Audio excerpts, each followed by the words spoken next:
que eu já ia esquecer.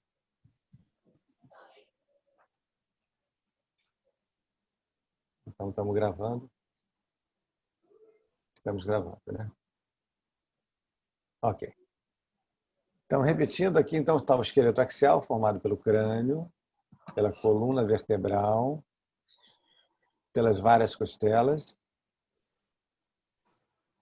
e aqui ao centro, no tórax, e na frente, pelo osso externo, que é dividido em corpo, essa porção maior, manúbrio, essa porção menor e mais alta, manúbrio e apêndice xifoide, essa ponta aqui, que muitas vezes é cartilaginosa e se ossifica à medida que a idade avança. Então, esse conjunto aqui é o esqueleto axial, mais importante, contém dentro de si estruturas importantes no crânio do sistema nervoso central, na coluna também do sistema nervoso central. No crânio está o encéfalo, na coluna está a medula espinhal. E no interior das costelas estão as vísceras do tórax. São muito importantes, entre elas, né, o coração e os pulmões. Muito bem. Ih, chega mais para trás, para baixo. Tem algum microfone aberto, tá, queridos? Eu estou ouvindo aí a voz de alguém dando bronca em alguém. Mandando chegar mais para baixo. Agora, visto em perfil, não se vê o externo, obviamente, se percebe apenas a coluna vertebral e a articulação das costelas com a coluna vertebral. Então, as costelas têm uma articulação atrás com a coluna vertebral, outra na frente com o osso externo. Esse é o esqueleto axial. Então, de crânio, o que eu quero que vocês saibam? A respeito do crânio, eu quero que vocês conheçam os ossos que compõem o crânio, nem todos, inclusive. E algumas coisas muito simples que eu vou mostrar aqui, que saltam, né, aos olhos. Então, olhando anteriormente o crânio, a primeira coisa que eu quero mostrar para vocês são alguns ossos que já aparecem e compõem o crânio. E dizer que ele é dividido em uma porção que está situada aqui da metade da órbita para baixo, chamada de crânio visceral, e da metade da órbita para cima, essa parte em azul, dali para cima, o crânio que contém o encéfalo, que contém o sistema nervoso central, chamado de neurocrânio. Então, o crânio vai ser dividido em viscerocrânio, ou crânio visceral, e neurocrânio. Compõem os ossos aqui da parte visceral. O osso maxilar, que contém os dentes da arcada superior, a mandíbula, que contém os dentes da arcada inferior. Nos livros antigos, a mandíbula é chamada de maxila inferior, é um nome antigo que a gente não usa mais. Né? Lateralmente, os ossos zigomáticos, e é o que a gente vê bem aqui na frente. O que mais que chama a atenção nessa vista anterior? Duas grandes aberturas, que são as órbitas oculares. Aqui dentro estão os dois globos oculares, né? O direito e o esquerdo. Uma outra abertura grande, que é a abertura nasal, onde a porção externa do nariz, ó, que se vê aqui, em minha face vê isso, né? É fixada. Então, a parte do nariz se projeta para frente, né? Na face, é essa que se vê, e o restante que não se vê está dentro dessa abertura, ó, daqui para dentro. Em cima, em azul, chamando a atenção aqui, fazendo parte do crânio neural e não do viscerocrânio. Professor, com licença. Você pode repetir qual foi o primeiro osso que você falou do visceral, por favor? O primeiro aqui foi a maxila, ou maxilar, que contém a arcada superior. Ok, Tá bem? obrigado. Nada. Bom, ainda aparece aqui, já que ele perguntou, esses dois pequenos ossos simétricos, né, divididos aqui ao meio, são duas lâminas, são os ossos nasais, que compõem aqui essa parte mais alta do nariz ósseo. Bom, aí acima, aqui mais ou menos da metade da órbita para cima, em azul, se destaca um grande osso que já é do neurocrânio, chamado de osso frontal, que é o que corresponde à nossa testa. Então, por enquanto, nessa imagem anterior é o que eu quero que vocês conheçam. Vamos repetir aqui, né? Em azul, o osso frontal, em verde, o maxilar, na cor natural aqui, a mandíbula, em laranja ou vermelho de um lado e do outro, o osso zigomático. E aqui, numa posição central, também meio vermelho, meio alaranjado, os ossos nasais. Tem microfone aberto, tá? Acho que é o da Rafaela. Estou achando que é da Rafaela. Calma aí, eu consigo aqui professor. mutá-la. Vou mutar a Gabriela, a Rafaela. Pois não? Meu Deus. Mutou, né? Foi, né? Bom, agora olhando em perfil. Aí vamos repetir o que a gente já viu. Olha, o osso frontal, que faz parte do neurocrânio, né? Depois nós vimos aqui o osso zigomático, o osso maxilar, em laranja aqui o osso nasal, e nessa cor natural de osso, a mandíbula. Esse buraco aqui é a órbita, e no interior da órbita tem aqui em rosa um osso chamado lacrimal, que não é importante que vocês guardem não, tá? Como ele apareceu aqui, eu estou mostrando para vocês. O osso lacrimal. Agora vamos avançar para trás dessa imagem em perfil. Além do osso frontal, fazem parte do crânio neural ou do neurocrânio, aquele que contém o encéfalo ainda, esse osso verde, muito extenso, chamado de parietal, significa parede, né? Osso da parede, não explica nada o nome, né? Aqui atrás, ó, em roxo, bem atrás, o osso occipital, e aqui em vermelho, esse osso irregular, aberto como se fosse um leque, e que emite para frente um processo que vai encontrar o zigomático e que vai formar aqui um arco. Vocês podem sentir na lateral do rosto de vocês, que é o arco zigomático. Esse osso aqui vermelho é o osso temporal. O osso temporal é onde está localizada a abertura externa do ouvido, que é esse buraco aqui, ó. E ele tem uma porção mais rígida, né, mais embrutecida, chamada de porção petrosa, que é essa aqui, que eu estou mostrando só porque é aqui que se insere um músculo que vocês conhecem muito, vão conhecer muito, melhor dizendo, que é o esternocleido occipito-mastoideu. A parte chamada de mastoideu é a parte fixada aqui, ó, processo mastoide do osso temporal. Então vamos repetir mais uma vez, ó, o osso frontal, parietal, occipital, o osso temporal, aquele que dá nome às têmporas, e em amarelo, bem no centro do crânio, né? Só se vê uma parte aí, um osso complicado, que só vou dizer o nome dele, já que ele aparece aqui, também faz parte do crânio neural, do neurocrânio, que se chama esfenoide. Mais nada, né? Vamos ver isso na criança? Na criança, esses ossos não estão completamente unidos. Então, elas têm aqui, ó, lateralmente, na frente e atrás, espaços onde os ossos ainda não se fundiram. E visto por cima o crânio, daqui a pouco nós vamos olhar também, na frente e atrás, também há pontos onde não houve a fusão. Esses pontos que são chamados pelo leigo de moleiras, né? Serão chamados por nós de fontanelas, é o nome técnico disso. Então, na criança, ó, há 4 fontanelas, lateralmente, 2, uma situada à frente, outra atrás, e na linha média, superiormente, também há 2, uma anterior e uma posterior. Então, juntando tudo, serão 6, né? 2 laterais a cada lado, mais as 2 medianas situadas aqui acima. A gente vai ver quando olhar o crânio por cima. Um total de 6 fontanelas. Pois não, querida? E com que idade essas moleiras, né, as fontanelas, elas se fecham e se torna o crânio normal? Progressivamente, até em torno de 2 a 3 anos, a gente percebe resquícios da fontanela. Em pediatria, né, isso é muito importante, e o exame clínico da criança inclui ver como estão as fontanelas, né? Na criança desidratada, elas estão deprimidas. Naquelas crianças que têm problemas com aumento de pressão intracraniana, elas estão, ao contrário, abauladas, né? Então, para o pediatra, isso é muito importante. Faz parte do exame clínico. Tá? É uma curiosidade só. Sei que para vocês não é tão importante assim, né? Mas eu trouxe para mostrar. Então, nesse ponto aqui, o que eu tenho?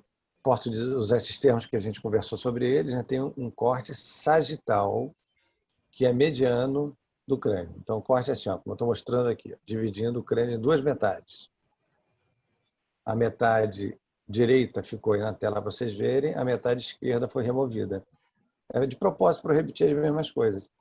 Então, vou mostrar de novo o osso frontal, o osso parietal, o osso occipital. Nós estamos olhando agora por dentro do crânio, tá? Não por fora. Em vermelho, o osso temporal. Em amarelo, o resto do osso esfenoide, que eu não vou ficar discutindo detalhes sobre ele com vocês, que seriam, só isso seria talvez uma aula inteira. Queria só dizer que o osso esfenoide tem uma escavação aqui, ó, muito específica, né, que chama atenção, onde fica alojada a glândula hipófise, aquela glândula mais importante que controla as demais. Nós vamos discutir em endócrino no período que vem. É exatamente aqui que ela está localizada, ó, nessa escavação, que lembra a sela que os turcos colocam nos cavalos, que eles usam para cavalgar, né? Essa sela deles, né, tem na frente e atrás, ó, essas elevações estabilizam aquele cavaleiro, né, que está se Mas realmente deslocando ele tá montado. em cavalgada. Não, tem outra pessoa falando? Ele está falando. Olha, o microfone está aberto, pessoal. Então, esse formato aqui que lembra a sela que se usa, ou que se usava na Turquia, né, nos cavalos turcos, é chamada de sela turca, essa escavação. E é no interior da sela turca que fica a glândula hipófise. Esse osso amarelo, então, se chama osso esfenoide. O que é mais que eu vou mostrar aqui que vocês já viram? O osso maxilar, que contém a arcada dentária superior. O osso nasal corresponde a essa parte mais alta aqui, ó, da base do nariz, logo abaixo dos olhos. E aí aparece uma novidade que eu não vou detalhar agora quando eu falar de respiratório, eu vou mostrar, mas é o septo nasal. Essa lâmina aqui, ó, formada por dois ossos, cujo nome não precisa saber, e que compõem, junto com uma outra cartilagem que não aparece aí, o septo que divide o nariz em duas metades independentes, tá? Então, por enquanto, não se preocupem em conhecer esses ossos aqui. Esse é o etimoide, esse é o vômer. Esses dois últimos não se preocupem em conhecer ainda, tá? Osso etimoide e osso vômer. Por último, aqui atrás, formando o final do palato, o final do céu da boca, que é composto em grande parte pelo maxilar azul. Aqui atrás, ó, em vermelho, completando o céu da boca, a parte rígida, né, do céu da boca, chamada de palato, está o osso palatino. Serve para isso mesmo, né, para completar o palato. Então, quando eu falar de cavidade oral, eu vou dizer que esse teto aqui da cavidade oral é composta pelo osso palatino ou osso palato e pelo osso maxilar. E aí fechamos, né, que tem para ser visto num corte sagital mediano, muito bom para se ver o interior do crânio. Vamos continuar. Agora, olhando por cima. No adulto, vamos perceber que existe um osso frontal na frente, um osso occipital atrás e dois ossos parietais, ó, o esquerdo e o direito. Outra coisa que a gente vai perceber também interessante é que esses ossos são unidos por linhas aqui onduladas, ó, onde há, para prender um osso ao outro, uma quantidade de tecido fibroso muito pequena, suficiente para esse encaixe aqui se estabilizar. Esse tipo de articulação, que não deixa de ser, né, conexão de um osso ao outro, que contém tecido fibroso, é chamado de articulação do tipo fibrosa, e essa especificamente, né, que contém pouquíssimo tecido fibroso, que o encaixe é muito bom, é chamada de sutura, como se fosse sutura de costura, tá, gente? Então, a união dos ossos aqui de cima, né, da calota ou da abóbada craniana, essa parte alta, a união do frontal com os dois parietais, com o occipital e dos próprios parietais entre si, são articulações do tipo sutura. Essas linhas são chamadas aí de sutura. Novamente aqui na criança, ó, a moleira antiga, que a partir de hoje nós vamos chamar de fontanela anterior e fontanela posterior. Além disso, lembram que há duas laterais de um lado, anterior e posterior, e duas laterais do outro. Quem acaba delimitando isso, vocês estão percebendo, são os ossos parietais, né? Ó, eles delimitam aqui na frente a fontanela anterior, a fontanela posterior e lateralmente também, seguindo essa linha aqui, ó, a fontanela anterior e lateral e posterior do lado. Então, o nome certo seria anterolateral e posterolateral. Na projeção laterais, que são duas, uma anterior e posterior. Como são duas a cada lado, mais as duas de cima, total de 6. Fazendo agora uma secção horizontal, que a gente já chamou de secção transversa, né? na aula passada, destacando a abóbora craniana e olhando ela por dentro, eu revejo aqui, de propósito, né, para vocês decorarem, sem precisar de estudar, o osso frontal à frente, o occipital atrás, os temporais no meio. Aí chama atenção, vou aproveitar para mostrar, que há o relevo aqui, ó, ranhuras, né? São o relevo de vasos sanguíneos que não estão nutrindo os ossos do crânio. Na verdade, são vasos sanguíneos que nutrem membranas que envolvem o encéfalo. Uma membrana mais externa, rígida e bem vascularizada, chamada de dura mater. Essas membranas, em conjunto, são chamadas de meninges. Em sistema nervoso, eu vou mostrar quais são. E quando elas se inflamam, é que acontece a meningite. Então, os vasos sanguíneos que irrigam, que nutrem a camada externa das meninges, que é a camada mais rígida, chamada de dura mater, aparecem, ele tem o seu relevo visível no crânio quando nós olhamos o crânio por dentro. E aqui na linha média, vocês percebem o sulco, né? Ó. Esse sulco corresponde também a uma grande veia adaptada, né? Não é exatamente uma veia, mas funciona perfeitamente como se fosse uma veia, situada aí, e que leva o sangue do encéfalo para fora do crânio, por um caminho interessante que a gente vai discutir quando falar de neuro. E essa veia é um seio venoso, na verdade, chamado de seio sagital superior. Esse sulco aqui é exatamente resultado da presença do seio sagital superior logo abaixo do crânio, nessa posição mediana. Então, nada complicado, né? Aí o estudo clássico do crânio é nós conhecermos todos os orifícios, né, que servem para entrada e saída de estruturas do crânio. São muitos. E eu não quero que vocês saibam isso. Então, eu vou mais uma vez mostrar os ossos aqui, intencionalmente, para repetir 1000 vezes, e vou dizer que orifícios são pouquíssimos mesmo, que eu quero que nós conheçamos. Então, vamos rever aqui ó, o que a gente já sabe. Na frente, o osso frontal, o osso parietal lateralmente, o occipital atrás. Uma metade da figura está colorida, a outra está na cor, como chamar de natural, que dificulta muito, né, você ver a separação entre os ossos. Então, a imagem colorida é boa para isso. No centro, em amarelo, o osso esfenoide, que parece um morcego.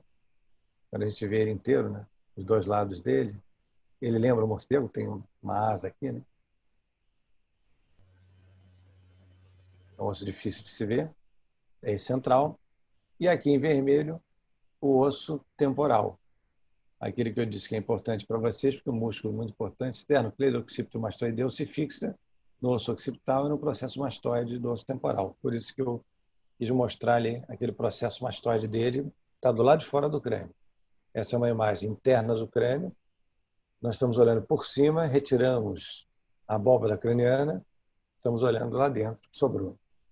E a primeira coisa que eu quero dizer aqui, depois de repetir os ossos, é que o crânio por dentro ele tem como se fossem 3 níveis, 3 andares, chamadas de fossas cranianas. Ó. A mais anterior é a mais alta.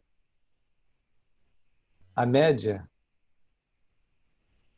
é de posição intermediária ou de profundidade intermediária. E a fossa craniana posterior, que é essa aqui, é a mais profunda, porque aqui está encaixado o cerebelo, um órgão faz parte do encéfalo, muito importante para vocês, tem relação com a geração do movimento, com o controle da qualidade de execução dos movimentos, e ele ocupa esse espaço aqui. Então, existem 3 fossas no crânio, a fossa anterior e a média, para receber o cérebro, e a fossa posterior, que recebe o cerebelo. E o que chama atenção em termos de perfurações aqui? Primeiro, essa enorme, né? Estão vendo aqui, ó, bem no centro, chamado de foramen magno. Magnus vem de maior, né? Foramen magno. É por aqui que a medula espinhal, que está situada dentro da coluna vertebral, alcança o interior do crânio. No momento que ela cruza o interior do crânio, ela muda de nome e é chamada de bulbo espinal, que não é assunto de hoje. Mas é para isso que serve essa grande abertura. Uma outra coisa importante que eu vou aproveitar e dizer para vocês.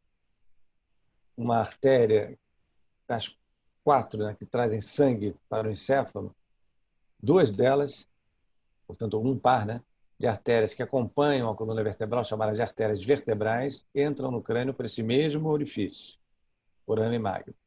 Então, ele serve para conexão com a medula espinal, para a entrada de 2 artérias vertebrais localizadas, vou mostrar na coluna, os processos transversos das vértebras cervicais, e esse vaso é importante para trazer sangue para o encéfalo. Esses dois vasos, né? São importantes para trazer sangue para o encéfalo. Então, esse é o forame magno. Além do forame magno, eu quero que vocês conheçam só mais dois. Esse aqui, ó, situado entre o osso temporal e o osso occipital. Eu estou aqui me controlando para não dizer muitos nomes, tá, pessoal? Por isso que eu faço umas pausas de vez em quando, né? É na hora que eu me arrependo e evito de dizer um nome complicado. Entre o osso temporal e o osso occipital existe isso aqui, essa falha, ó, esse orifício que é irregular mesmo. Vocês estão vendo do outro lado um pouco melhor. Por esse osso, as veias do encéfalo se reúnem e saem por aqui. Quando elas saem por aqui de um lado e do outro, elas surgem aqui, ó, na base do pescoço, com o nome de veias jugulares internas, aquelas que vieram de dentro do crânio trazendo todo o sangue do encéfalo. São veias importantíssimas, portanto, né? E esse orifício por onde elas abandonam o crânio é chamado de forame jugular, porque as veias jugulares internas surgem a partir do momento que as veias do crânio, fazendo esse trajeto aqui, ó, tem até o suco do trajeto aqui, ó, abandonam o crânio. Ao abandonar o crânio, elas mudam de nome, passam a ser chamadas de veias jugulares internas, direita e esquerda, né? Então, com isso, eu falei da veia que leva o sangue embora, são duas, na verdade, né? As duas jugulares, tudo isso é par, as duas jugulares internas, e falei de duas artérias que trazem sangue para dentro, que são as artérias vertebrais. Além disso, eu quero acrescentar que duas outras artérias muito importantes entram por esse orifício aqui da frente, ó, de um lado e do outro. Esse orifício aqui da frente é para dar passagem às artérias carótidas internas. Por isso, esses são os ósteos carotídeos, por onde as artérias carótidas internas, esquerda e direita, entram no crânio. Elas são chamadas de internas porque se dirigem ao interior do crânio. Então, eu fiquei com 4 orifícios que eu quero que vocês conheçam, né? Os orifícios ou ósseos carotídeos, o forame jugular e o forame magno. Tá? Então, se vocês me disserem forame carotídeo, eu vou aceitar perfeitamente, tá? Então, vamos a uma linguagem só, né? Um forame carotídeo, forame jugular, forame magno. Nos livros, aqui não vai aparecer a expressão forame, vai aparecer ósteo carotídeo. Mas é só isso que eu quero que vocês saibam. Então, vocês percebem, por exemplo, que há mais 1, 2, 3 orifícios aqui, há um muito pequeno aqui, há mais um aqui, ó, visível melhor do outro lado, há mais um aqui, nada disso. Tudo isso tem nome, obviamente, né? Há vários aqui em cima, ó, estão vendo? Tudo isso tem nome, há uma estrutura passando por dentro de cada um deles, e eu não quero que vocês saibam isso, porque não tem sentido, é uma insanidade. Então, só o que eu quero que vocês saibam é aquilo que vai me ajudar quando eu, em neuro, for falar sobre o sistema nervoso central, para vocês entenderem como é disposto o sistema nervoso e como ele é vascularizado. Então, eu preciso que vocês conheçam o forame magno, o forame jugular, por onde sai a veia jugular interna, levando embora o sangue do crânio, e o forame ou ósseo carotídeo, por onde entra a artéria carótida interna, que traz sangue para o interior do crânio. E lembrar, vai ter uma imagem que vai mostrar isso daqui a pouco, que as duas artérias vertebrais também entram no crânio pelo forame magno. Apenas isso, tá, gente? Então, não se assustem à toa. Essas imagens são vistas na base do crânio também por baixo e o que eu quero que vocês saibam são as mesmas coisas. Conheçam o forame magno, conheçam o canal carotídeo e aqui, na parte externa do crânio, por baixo dele, é mais difícil de ver, mas já aparece uma meia-lua. Olha só, eu vou mostrar bem devagarzinho aqui para vocês, ó, essa meia-lua, que é por onde a veia jugular interna está saindo. Então, aquele forame jugular, se vocês perceberem bem, aqui dá para ver por causa da sombra, né? Ele é oblíquo, deitado, né? Meio inclinado. Então, ele brota, né? Ele surge aqui embaixo, entre o osso temporal e o osso occipital, da mesma maneira, ó, ele está aqui entre o osso temporal e o osso occipital, visível por dentro, né? Ele surge aqui fora, nessa fenda meio semilunar, né? Que é a abertura do forame jugular por baixo. Então, eu quero, então, repetindo, né, que vocês conheçam o forame jugular, o forame, o canal, o ósseo carótico, carotídeo, e o forame magno. Tá? Essas 3 coisas, magno, jugular e carotídeo. Para mim, isso está mais do que suficiente. Muito bom. E lá dentro, então, ficam as estruturas do encéfalo, que eu não vou discutir quais são agora. É um conjunto aqui interessante. Na aula de neuro, a gente vai falar do cerebelo, vai falar do cérebro e vai falar desse elemento central aqui, dividido em 3 partes, que é o tronco encefálico, que se continua diretamente com a medula espinhal quando cruza o forame magro, que está exatamente nesse ponto, nesse nível. Daqui para fora, medula, daqui para dentro, tronco encefálico. Em neuro, a gente vai rever isso aqui detalhadamente. Tá? Agora vamos avançar para a coluna. Então, o que tem de importante na coluna para vocês? Aí tem muita coisa, né? E a coluna tem funções relacionadas a sustentar a carga, né, do peso corporal, pelo menos do peso do tronco, né? Os membros inferiores estão fora disso. Ela é muito importante em relação à locomoção, porque ela é ponto de apoio para a fixação dos membros superiores, para a fixação da cabeça. Então, todos os movimentos que a gente realiza com a cabeça e com os membros inferiores, indiretamente, têm relação com a coluna, porque ela é o ponto de sustentação, de fixação desses conjuntos. E, além de tudo, ela exerce a função de proteção, porque no seu interior está situada a medula espinhal, que é muito importante, faz parte do sistema nervoso central. Então, o que é essa imagem aqui? Primeiro, do lado esquerdo da figura, a medula espinhal inteira. E da medula espinhal, pares de nervos são emitidos lateralmente, que vão então se distribuir pelo corpo inteiro, são chamados de nervos espinhais, isso é assunto de neuro, né? Esses nervos têm capacidade de trazer estímulos de sensibilidade e levar estímulos para a contração muscular. Então, eles são sensitivos e motores, são sempre mistos, né? Esses nervos cranianos aqui.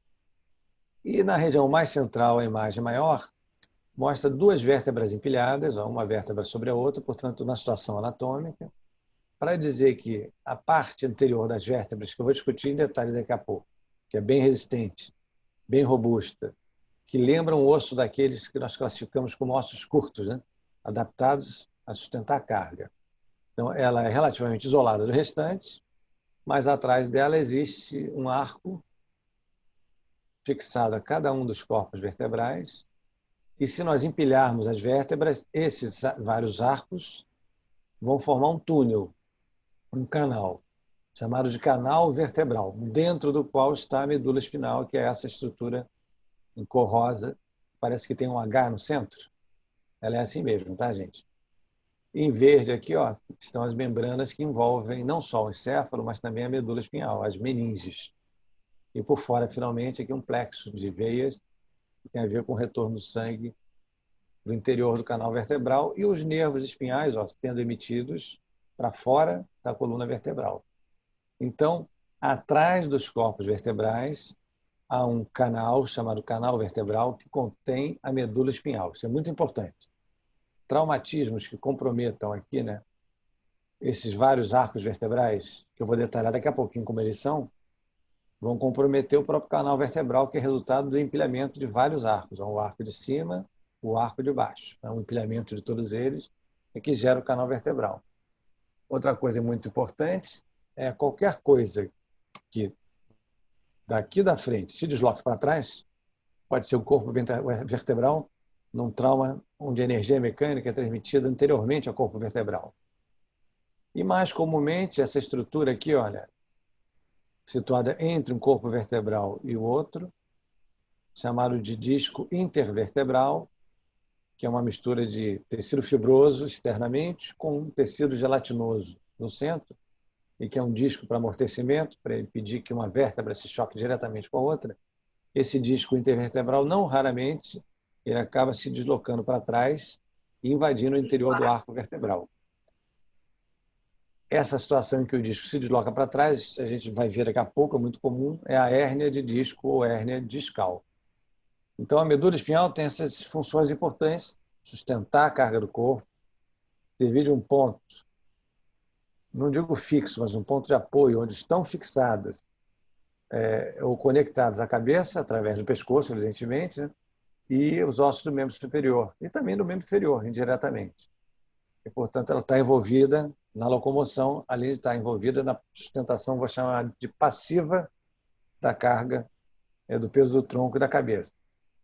E a terceira função, muito importante, é abrigar atrás de si, no canal vertebral, a medula espinhal.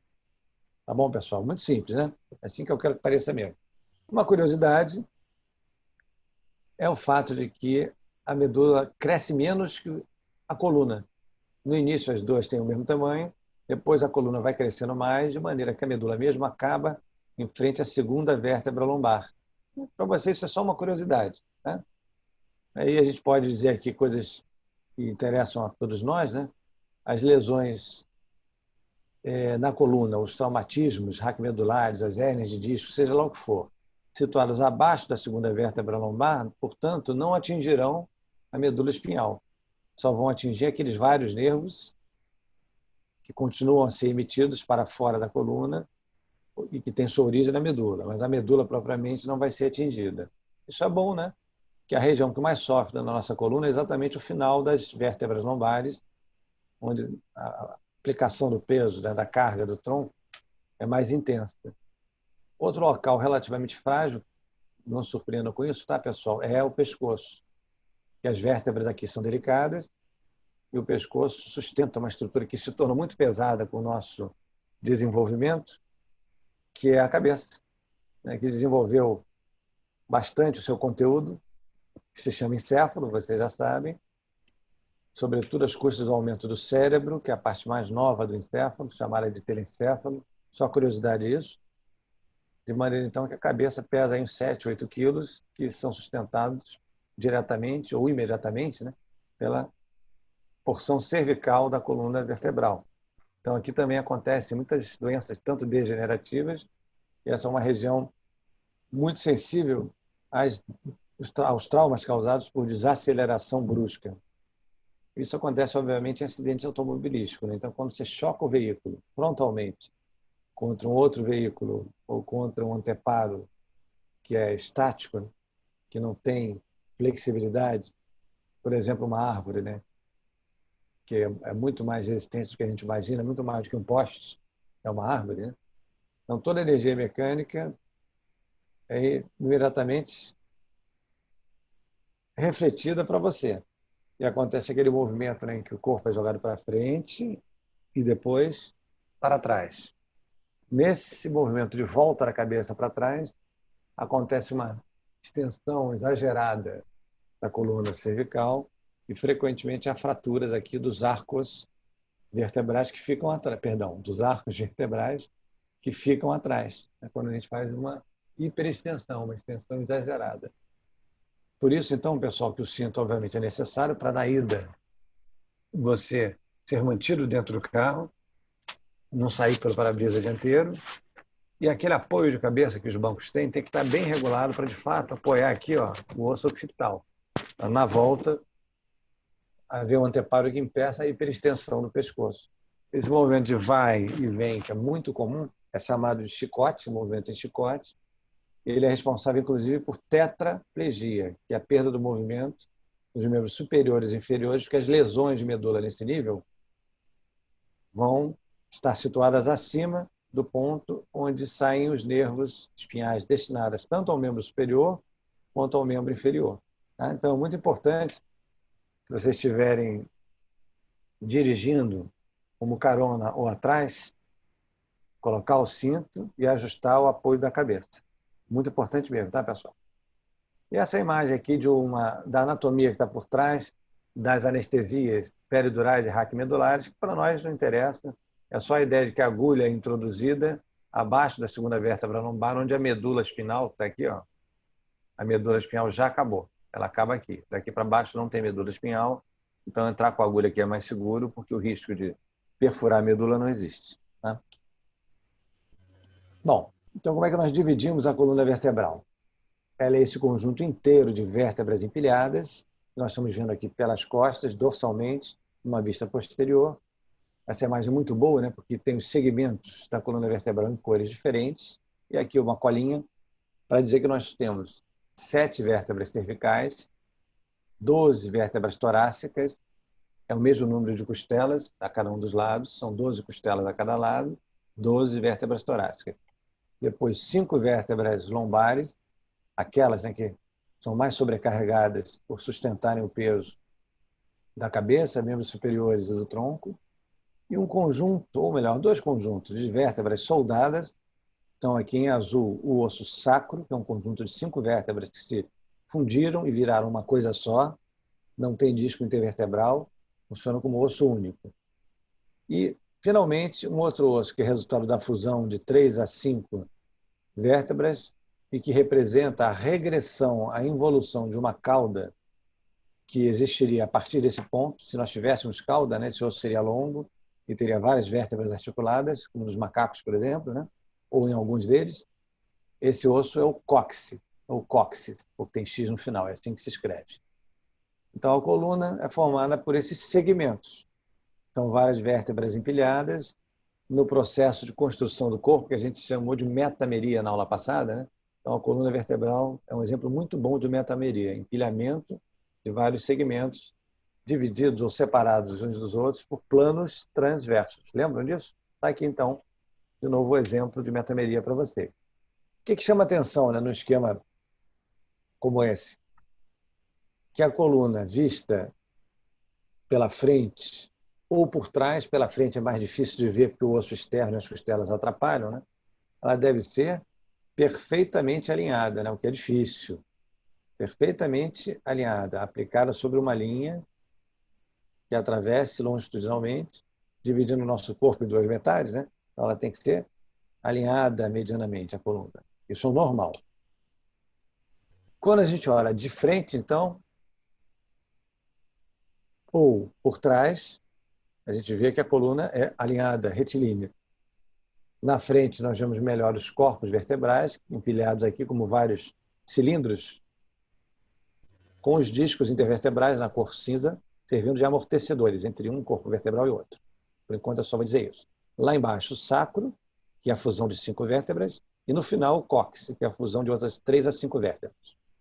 Quando olhamos por trás, aparecem coisas esquisitas aqui, ó, que fazem parte do arco vertebral, que contém no seu interior um canal chamado canal vertebral, onde está a medula espinhal. Esses detalhes do arco vertebral a gente vai entender muito bem daqui a pouco. E numa vista em perfil, aí eu já percebo coisas interessantes, já que há curvaturas na coluna cervical, alternadas com a coluna torácica, novamente alternada com a coluna lombar e alternada com um conjunto formado pelo sacro e pelo cóccix. Essas curvaturas são naturais e elas têm a pretensão de atenuar os impactos, né, que venham a incidir sobre a coluna, porque ela vai ser capaz de ser achatada longitudinalmente ou alongada longitudinalmente como uma mola, aproximadamente como uma mola. Essas curvaturas, então, impedem que a carga aplicada aqui seja transmitida diretamente, né? A gente pode acentuar a curvatura cervical, torácica, lombar, a sacrococcígea não, né? E essa acentuação das curvaturas funciona como uma mola, né, se comprimindo no momento que, por exemplo, a gente salta e aterriza no chão, aterriza sobre o solo, né? Além de amortecer, fazendo a flexão das articulações do membro inferior, mas um amortecimento adicional é essa alternância de curvas. E essas curvas têm nome e vão aparecer daqui a pouco, né? Vamos olhar. Então, um embrião que está se desenvolvendo, ele só tem uma curvatura, estão percebendo? Ó? Essa curvatura tem concavidade voltada para frente e convexidade voltada para o dorso, acompanhando essa linha vermelha aqui. Isso se reproduz naquele neném que acabou de nascer, que nasce com uma única curvatura. A partir daí eu vou dizer para vocês que a primeira curvatura final, definitiva, que vai surgir, que vai se desenvolver, é a curvatura do pescoço, a cervical. Por quê? Porque a criança começa a desenvolver a musculatura paravertebral e consegue sustentar a cabeça. Então, no momento que ela começa a sustentar a cabeça e levantar a cabecinha, ela produz aquela curvatura cervical que tem a concavidade voltada para trás. As curvaturas com concavidade voltadas para trás são chamadas de lordoses. Então, a primeira curvatura que a criança desenvolve é a lordose cervical, que é natural. Tá? Depois a criança começa a engatinhar, e no momento então que ela começa a engatinhar sob 4 apoios, aí ela descreve ou desenvolve uma outra curvatura com concavidade voltada para trás, que é a lordose lombar. no momento então que ela fica sob 4 apoios para caminhar. Se vocês olharem, né, a região lombar dela é um pouquinho mais baixa do que a região torácica. Nesse momento ela desenvolve a curvatura lombar. Vamos olhar isso aqui agora? De maneira, então, que aquilo que no início, nessa coluna já adulta, seria uma única curvatura com convexidade voltada para frente, como o embrião que está do lado, né?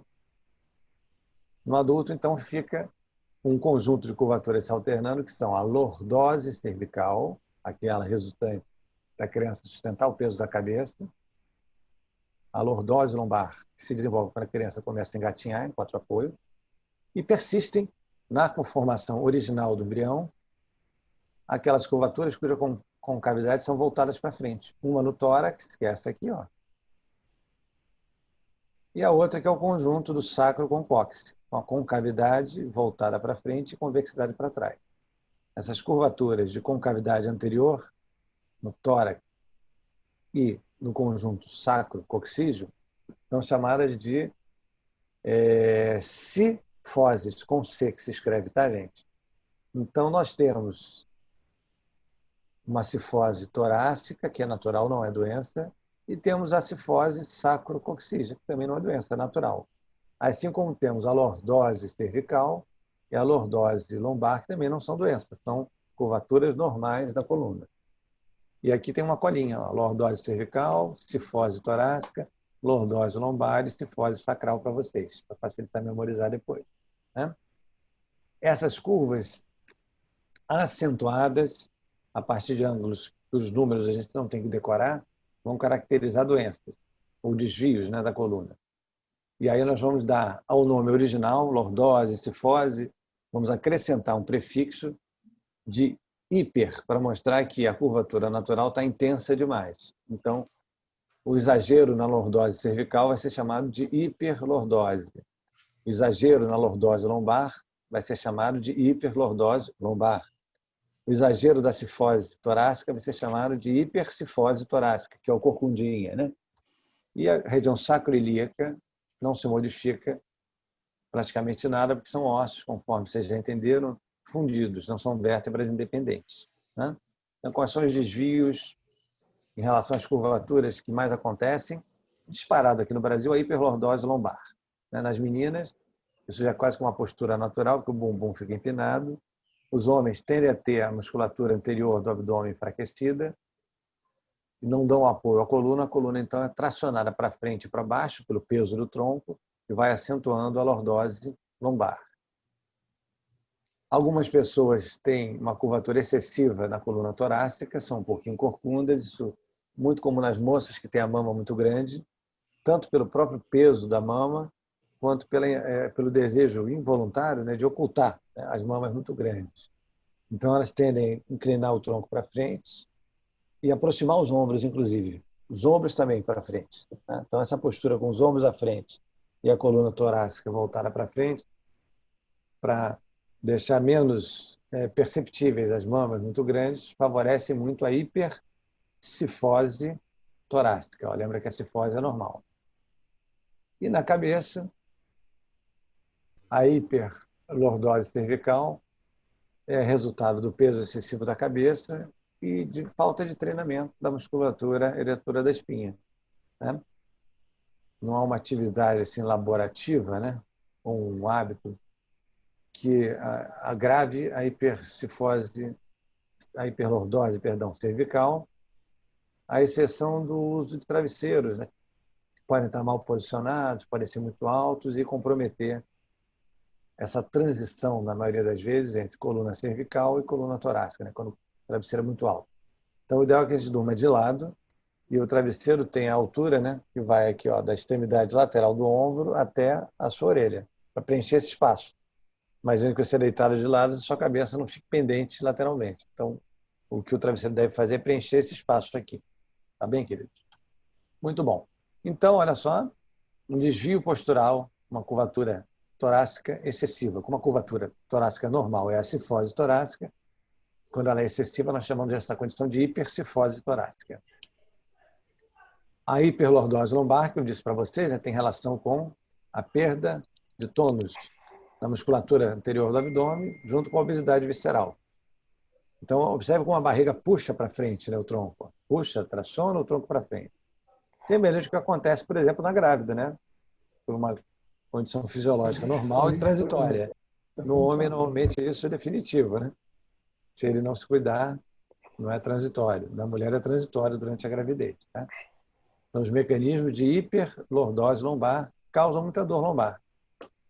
A principal causa de dor, o principal queixo, o principal sintoma do mundo, pelo menos no Brasil, com certeza, é a dor lombar. Tá? E, mais raramente, há desvios laterais da coluna. Isso é uma radiografia, nós estamos olhando a coluna de frente, o tronco de frente, né? A coluna aqui no centro, a imagem cardíaca, ó, você pode ver aqui indiretamente, também no centro, o diafragma separando tórax acima do abdômen abaixo, lateralmente muito escuros os pulmões, porque o ar é preto, na radiografia simples, e vocês estão percebendo que a coluna tem um desvio lateral aqui, ó, sobretudo a coluna lombar, né? Então, esse é um desvio lateral que é chamado de escoliose. Qualquer desvio lateral é considerado anormal. Uma escoliose pequena como essa não requer nada, nenhuma providência mais agressiva cirúrgica, enfim. Basta manter a musculatura eretora da espinha bem treinada, ter um certo controle postural, né? Lembrar que a coluna existe, não acentuar esse desvio, essa pessoa vai viver muito bem, sem nenhuma consequência. Há outros casos em que o desvio é maior, e casos até como esse que vocês estão vendo aqui. E quando o desvio é muito grande, chega um momento em que a cirurgia é discutida, porque o desvio lateral da coluna acaba comprimindo, observem bem aqui, né? A metade do tórax para o lado da concavidade do desvio. Então, nesse paciente aqui, a gente está vendo a coluna por trás, as escápulas estão aqui atrás, né? Então, o hemitórax, a metade esquerda do tórax está comprimida, estão percebendo? Então, chega um momento que a própria ventilação, a respiração, a expansão pulmonar se torna difícil pelo desvio lateral da coluna. Essa é a hora, então, de se discutir a cirurgia, que é extensa, é uma cirurgia muito grande, muito demorada, causa muita hemorragia, porque os pulmões que estão acostumados, né, a viver comprimidos, eles são esticados e se laceram, depois cicatrizam, mas eles se rasgam literalmente em vários pontos. E essa intervenção, e lembra dos nervos espinhais que saem daí de dentro, né? Lembra que a medula espinhal está aí dentro, né? Ela produz uma redução na pressão arterial por mecanismos de estímulos dos nervos espinhais que foram movimentados aí durante a cirurgia, ou manipulados durante a cirurgia, ou estimulados durante a cirurgia. Então, é um pós-operatório muito, muito difícil, pelo sangramento e pela pressão baixa, pela hipotensão. O momento em que se faz a cirurgia, normalmente, é depois do segundo estirão do crescimento. Depois da adolescência, o cirurgião de coluna, ele tenta esperar esse crescimento da adolescência chegar, porque a cirurgia da coluna ela limita o crescimento longitudinal da coluna. Que hastes metálicas são colocadas aí de um lado e do outro da coluna para mantê-la reta, né? Hastes paralelas presas aos corpos vertebrais. Isso impede que a coluna continue a crescer longitudinalmente. Então, quanto mais for possível esperar para fazer a cirurgia, levando em conta, né, que há um limite para a dificuldade respiratória, que você vai esperar, se aguarda, né? Quando não der mais, a cirurgia é realizada. Mais perigoso que o desvio lateral é o desvio anterior, a hipercifose. A hipercifose é perigosa para a medula, está atrás do canal vertebral. Normalmente, esses desvios de coluna são conjugados, tá, pessoal? Tem a escoliose e tem um grau de cifose também. A coluna é, na verdade, torcida. Um pano de chão que você está espremendo, né? Para secar, uma toalha, né, que você está espremendo. Então, a coluna ela é torcida, ela tem desvio lateral, mas tem também um desvio anterior, que é o mais grave em relação a risco para a medula espinhal. Muito bem, a escoliose, então, tá? Então, vamos relembrar aqui, com essa imagem, que é outra coisa aparecendo, existe lordose cervical, lordose lombar, cifose torácica, cifose sacrococcígea. Quando essas curvaturas naturais se acentuam, o nome que se dá para isso é hiperlordose cervical ou hipercifose torácica ou hiperlordose lombar. Não existe hipercifose sacrococcígea porque o sacro é um osso só São 5 vértebras fundidas, então não se deformam. Aí a desvio lateral, o desvio lateral, que sempre é uma anomalia, se chama escoliose. Portanto, não existe a palavra hiperescoliose, vocês perceberam, né? É escoliose apenas. E quanto mais intenso esse desvio lateral, maior a chance desse indivíduo precisar de tratamento cirúrgico. Tá bem, querido? Professor, Pois não. eu tenho só uma dúvida com relação a essas coisas da coluna.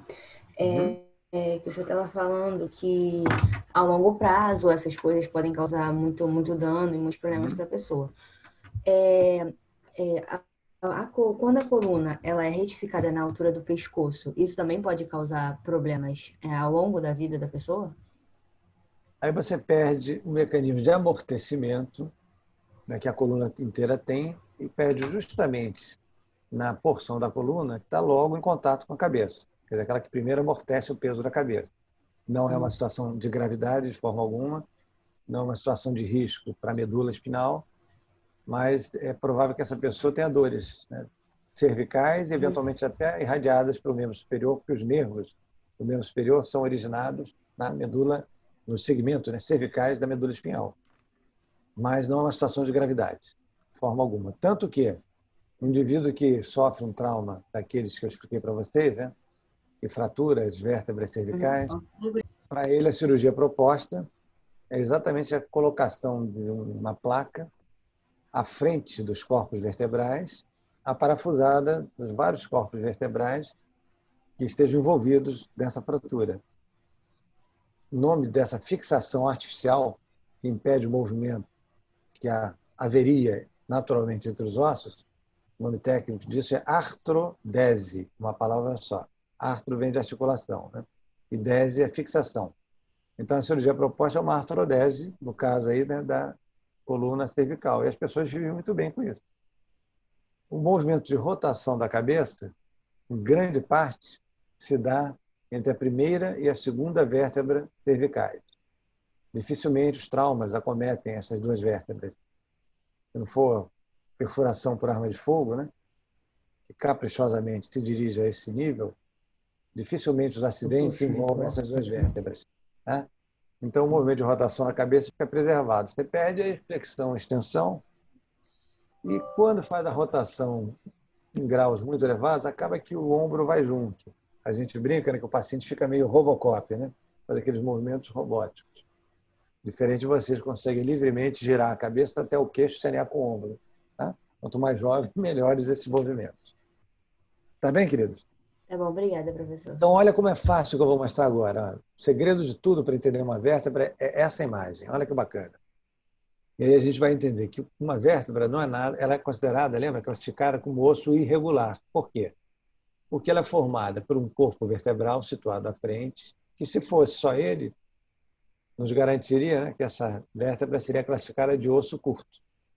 Mas acompanhe aqui comigo, ó, nessa cor meio rosa, né? Atrás do corpo vertebral existe um arco, num tom, estou dizendo que é rosa, é meio salmão, né? E o corpo vertebral é meio amarelado, marfim, nessa figura. Então, olha só, um arco. E no arco existem coisas penduradas. Que coisas que estão penduradas, presas ao arco? Para o lado, como se fossem duas asas aqui, né? Os processos transversos. Para trás, o processo espinhoso, que é um só. E para cima e para baixo, processo é um termo técnico, anatômico, tá? Os processos destinados à articulação, à conexão dessa vértebra com a de cima e com a vértebra de baixo.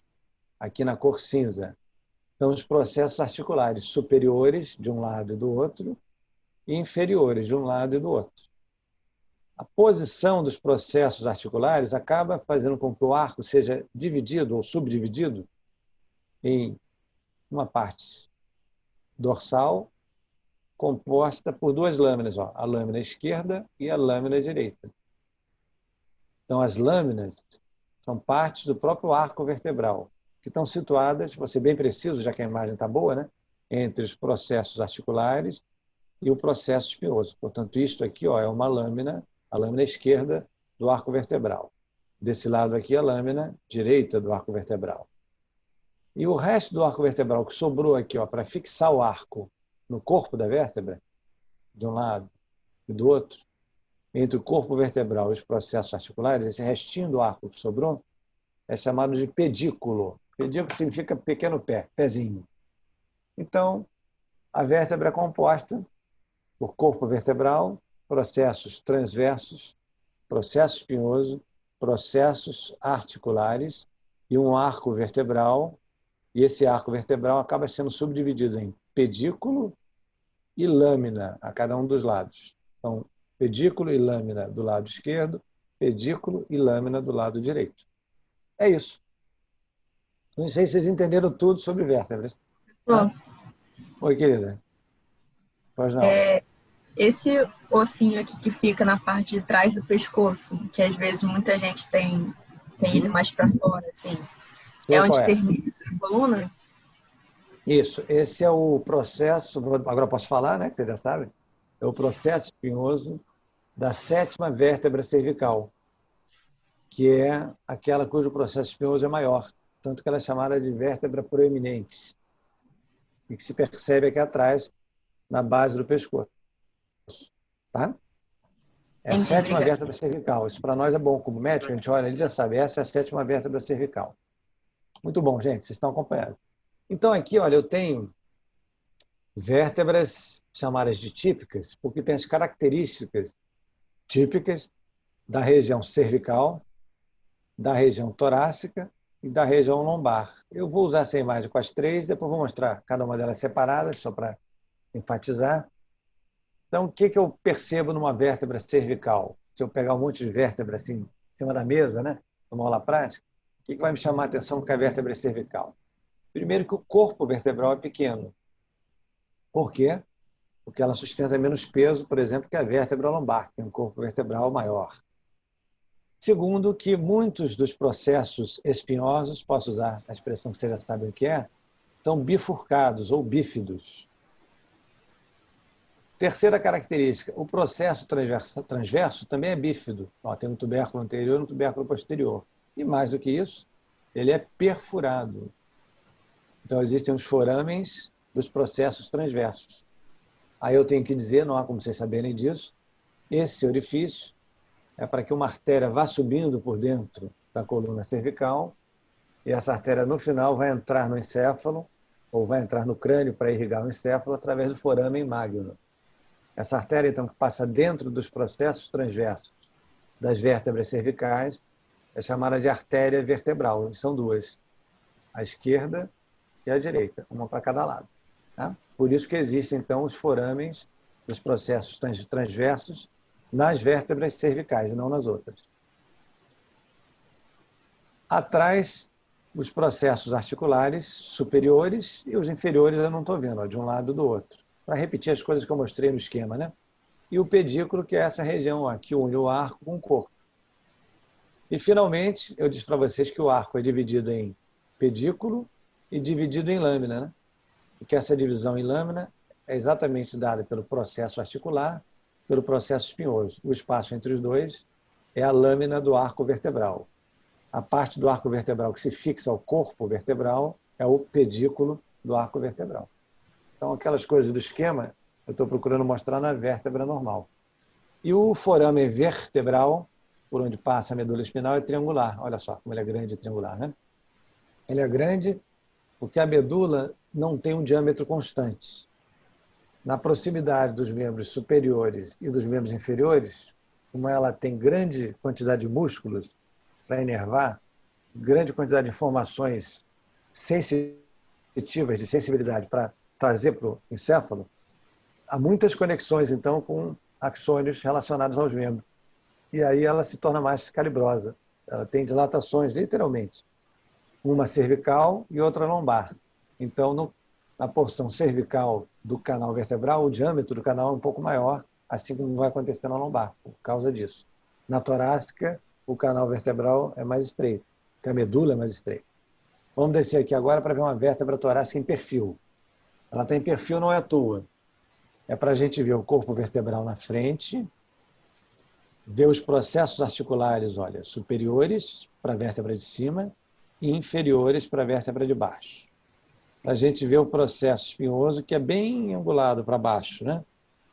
Para ver os processos transversos, para ver aqui o pedículo, né, que é a junção do arco com o corpo vertebral, e não vemos bem de lado, em perfil, não vemos bem as lâminas, né? Que as lâminas do arco vertebral ficam entre o processo transverso e o processo espinhoso. Então, está escondido aqui atrás, eu não estou vendo bem. Mas por que ela está em perfil? De propósito, para não deixar de ver coisas características da vértebra cervical, que são essas faces articulares aqui, ó, situadas no corpo vertebral, bem na transição, né, do corpo com os pedículos, e aqui atrás no processo transverso.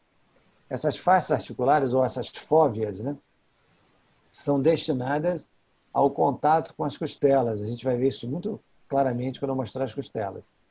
E por isso, então, uma característica da coluna torácica é a sua articulação com as costelas, e por isso ela possui fóveas, são faces articulares, costais, situadas aqui lateralmente e no processo transverso. Tá? Quando eu vou descendo ainda mais para as vértebras lombares, aí eu percebo que as últimas vértebras lombares, na transição, né, ou melhor, as últimas vértebras torácicas, né, indo em direção, em transição à vértebra lombar, ainda tem fóvea costal, tem o corpo vertebral bem grande, o processo espinhoso é praticamente horizontal, estão vendo? E é bem embrutecido, né?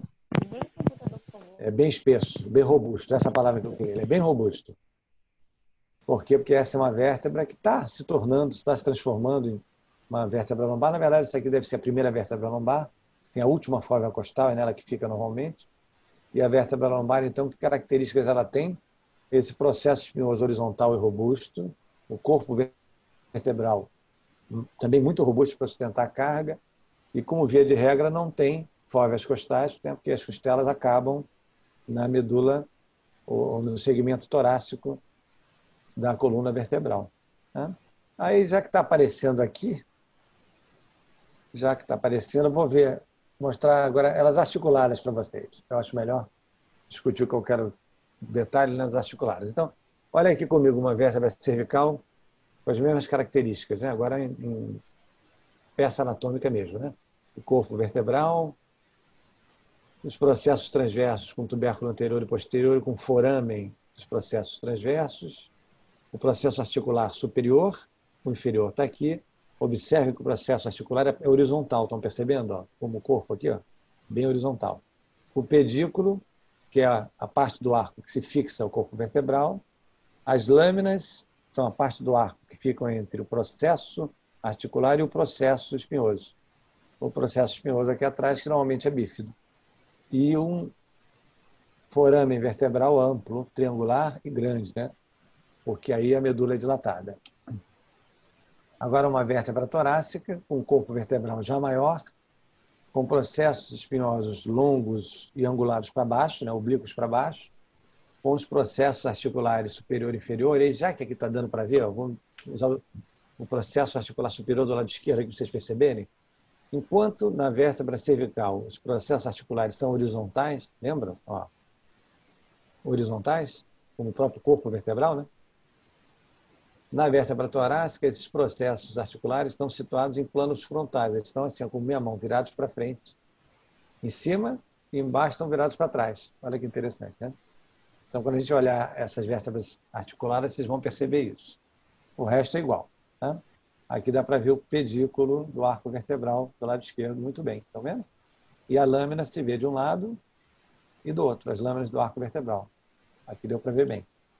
E aqui uma vértebra lombar típica, que vai ter essas características. Ó, um corpo vertebral muito robusto, ela toda é robusta, né?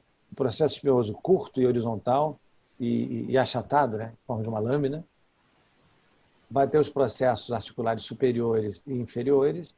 Esses processos articulares agora nem são horizontais, nem estão virados para frente. Olha que interessante.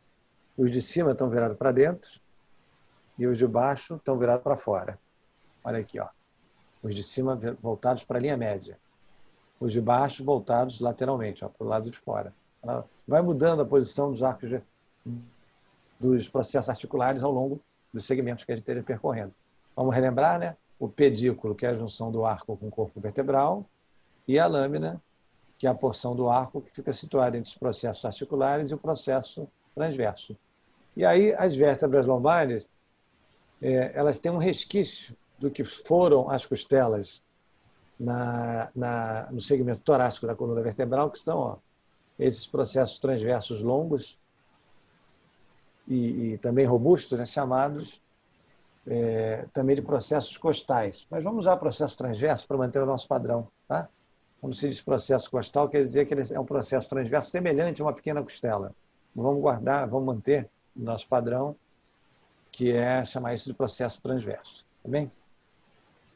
Muito bom. Então, aqui um esquema da articulação entre elas, né? 2 vértebras cervicais articuladas. Lembrando, então, que os processos articulares são praticamente horizontais. Aqui, eles estão oblíquos demais. Está falso isso. Tá? São praticamente horizontais. E aí eu vou dizer para vocês pensarem aqui comigo no que eu vou comentar, né? Com processos articulares horizontais, como os discos intervertebrais também são relativamente horizontais, o deslizamento de uma vértebra em relação à outra fica mais fácil, né? Porque os processos articulares aqui de trás não são oblíquos, como está desenhado aqui de forma alguma, são bem horizontais, permitem um deslizamento fácil entre uma vértebra e outra.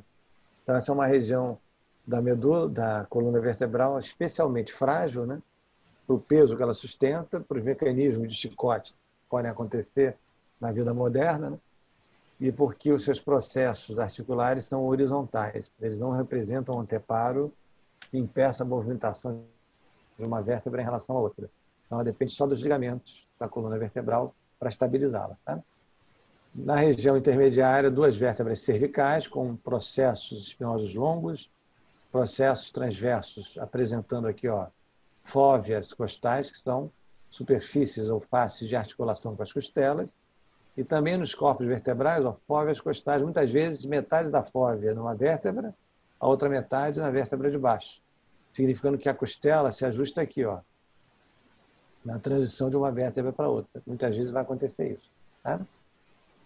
E numa vértebra lombar clássica, corpos vertebrais robustos, processos espinhais robustos, curtos, horizontais e achatados, processos transversos, né, que lembram costelas, mas vamos ficar com o nome de processos transversos. E aqui os processos articulares, lembrando que as articulações, aqui curiosidade, né, se dão no plano sagital. Os processos articulares estão nesses planos. Na torácica, em que plano que estão os processos articulares? No plano frontal. E na cervical, em que plano estão os processos articulares? Ou as faces articulares, não os processos, perdão, as faces, né? No plano horizontal. Tá? Então, horizontal no pescoço, frontal no tórax e sagital na coluna lombar. Curiosamente, vão mudando de posição ou de plano as faces articulares entre uma vértebra e outra. Não nos corpos, atrás dos arcos. Né? Tá bem, queridos? Aí eu quero destacar 2 vértebras que são diferentes e muito importantes. São as 2 primeiras vértebras cervicais. Aí eu deixei os nomes aí de propósito. Normalmente eu não boto o nome, né? Mas nessa eu deixei para a gente buscar aqui na primeira vértebra cervical aquilo que a gente já aprendeu que toda vértebra tem. Então ela tem processo transverso com o foramen do processo transverso. Ela tem o processo articular com a face articular superior, que nós estamos vendo, que estamos olhando por cima, e lá embaixo vai estar o processo com a face articular inferior.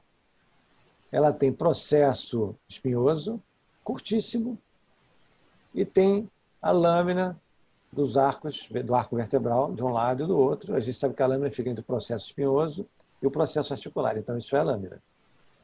E aí eu vou aqui para frente e percebo que está faltando uma coisa aqui, que é o corpo vertebral. Né? O corpo vertebral não existe, o que existe aqui é um arco na frente, chamado de arco anterior, assim como toda vértebra tem o arco que se situa atrás. Né? Como essa tem 2 arcos, o de trás é chamado de arco posterior, o da frente, que só ela tem, é chamado de arco anterior. E equivalente ao processo espinhoso, como os processos espinhosos aqui são curtos, né? Olha como é curtinho. Ao invés de se dizer processo espinhoso, isso é considerado só um tubérculo e é chamado então de tubérculo posterior. E tem lá na frente, ó, fazendo simetria com ele, o tubérculo anterior. Então, o que me chamou a atenção nessa vértebra? Principalmente a ausência do corpo vertebral. Tá? E uma outra coisa que eu poderia dizer, o fato de que o processo espinhoso é muito curto, a ponto de ser chamado só de tubérculo posterior. E ela ter também um tubérculo anterior. Mas o mais importante é que não tem corpo vertebral. Para que serve esse processo articular, ou a face, né, superior desse processo articular? Quem está aqui em cima, encostando aí nessa superfície articular? É o próprio osso occipital, que tem na sua base uma face articular exatamente semelhante a essa, que se encaixa aí perfeitamente. Então, a sobreposição do osso occipital a esses processos articulares permite os movimentos, olha, de flexão e extensão da cabeça, que é ajudado por várias outras vértebras que também fazem esse movimento. Mas a flexão do crânio em relação à primeira vértebra cervical, que é essa aí. A primeira vértebra cervical, por sustentar o peso do crânio, é chamada de Atlas, em referência àquele deus da mitologia que sustenta o mundo nas costas, né? O Atlas. Então, essa vértebra é chamada de Atlas, que sustenta o crânio. O crânio está apoiado exatamente aqui, ó, né? Sobre as faces articulares superiores. Mas continuamos com um problema, né? Está faltando corpo vertebral. Agora vamos ver a próxima vértebra, que é a segunda vértebra cervical. Ah, que bom, eu botei aqui. Achei que eu não tinha colocado. Estava triste que eu tinha esquecido isso, mas eu não esqueci. Então vamos só reforçar que a primeira vértebra cervical, que é o Atlas, faz conexão direta com a base do crânio. Isso visto pela frente de uma maneira complicada e atrás de uma maneira mais simples. Então, a primeira vértebra cervical, o crânio logo acima. Eu mostrei para vocês a face articular. Rodrigo, acho que abriu o teu microfone, querido. Eu mostrei para vocês a face articular superior, né, do Atlas. E queria mostrar aqui para vocês, olha só, existe no osso occipital uma face articular idêntica, né? Perfeitamente complementar, aqui ela foi cortada, aqui há no Atlas. Então, é essa face articular aqui, do osso occipital, que se ajusta perfeitamente à face articular superior que a vértebra Atlas possui. Essa conexão é isolada para uma cápsula fibrosa que nós não estamos vendo aqui. Estamos vendo aqui, que impede, então, que a gente veja os ossos se tocando. E isso serve também para não esquecer de dizer que depois que a artéria vertebral atravessou a primeira vértebra cervical, ela vem lá de baixo, né?